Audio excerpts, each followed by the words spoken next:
오늘 조선일보 사설은 과학과 사실을 거부, 괴담 정치 유혹 못 버리는 민주당입니다.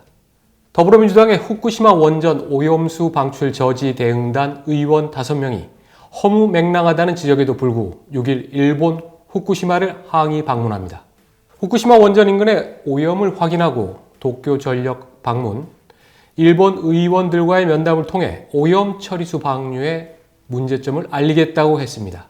4일에는 오염 처리수를 본격적으로 방류하면 우리 국민의 먹거리 안전을 보장받을 수 있을지 우려된다는 입장을 발표하기도 했습니다. 도쿄 전력은 대응단의 면담 요청을 거부했고 일본 의원들도 이들을 만나기를 꺼리고 있다고 합니다. 만약 후쿠시마 오염수 방류가 한국에 영향을 미친다면 항의 방문 정도가 아니라 정부가 정식 대응을 해야 합니다. 하지만 사실과 거리가 멉니다. 한국해양과학연구원과 한국원자력연구원은 한국에서 해양 방사능 문제에 대해서는 가장 정통한 곳입니다. 이 두 기관이 연합해서 시뮬레이션한 결과를 지난달 발표했습니다. 이에 따르면 지금 후쿠시마 오염수를 방류하면 태평양을 한 바퀴 돌아 4, 5년 후 오염 처리수가 우리 근해에 옵니다. 당연히 희석돼 삼중 수소는 약 17만 분의 1 늘어날 것으로 예측됐습니다. 수치를 따지는 것 자체가 무의미해서 사실상 건강에 아무런 영향을 미치지 않는다는 겁니다. 원자력 전문가들은 세슘, 스트론튬, 다른 방사성 물질도 비슷할 것으로 봅니다.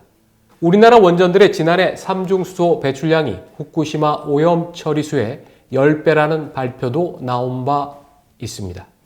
후쿠시마는 동해가 아니라 태평양에 접해 있기에 이곳을 떠난 해류는 미국 알래스카, 캘리포니아주 하와이를 거치는 방식으로 순환해 한국에 오게 됩니다. 후쿠시마 사고 당시 떠내려간 가옥 등의 잔해들이 미 서부와 하와이 등에서 먼저 발견된 것을 떠올려 보면 쉽게 이해될 것입니다. 이 잔해들 중 한국 근해에서 발견된 것은 없는 것으로 알려졌습니다.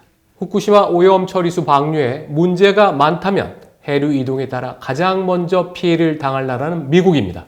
미국이 이를 문제 삼는다는 얘기는 어디에도 없습니다. 미국의 연구소들은 후쿠시마 폭발 이후 서부 해안의 바닷물을 채취, 방사능 오염 여부를 조사했는데 인체에 해를 미치는 수준이 아니었습니다. 태평양의 면적은 1억 6,524만 6천 제곱킬로미터, 동서의 길이는 약 1만 6천 킬로미터입니다. 지구 전체 면적의 3분의 1을 차지할 정도로 큽니다. 후쿠시마 사태 당시 아무런 처리도 하지 못한 방사능 오염 물질이 바다로 퍼져나갔지만 방대한 태평양에 완전히 희석돼 방사능 문제가 없었던 것입니다.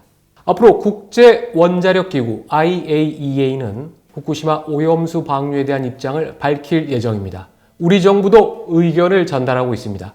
이 결론이 나오면 그에 따르면 됩니다. 민주당이 마치 한국이 후쿠시마산 수산물을 수입할 것처럼 말하는 것도 사실이 아닙니다. 정부가 수입하지 않는다고 몇 번이나 밝혔는데 누가 어떻게 수입할 수 있겠습니까? 광우병, FTA, 사드 전자파, 세월호 잠수함 충돌, 천안함, 수돗물 민영화 등 민주당은 괴담 정치의 유혹에서 벗어나지 못하고 있습니다. 이들도 이 괴담들이 근거 없다는 사실을 모를 리 없습니다.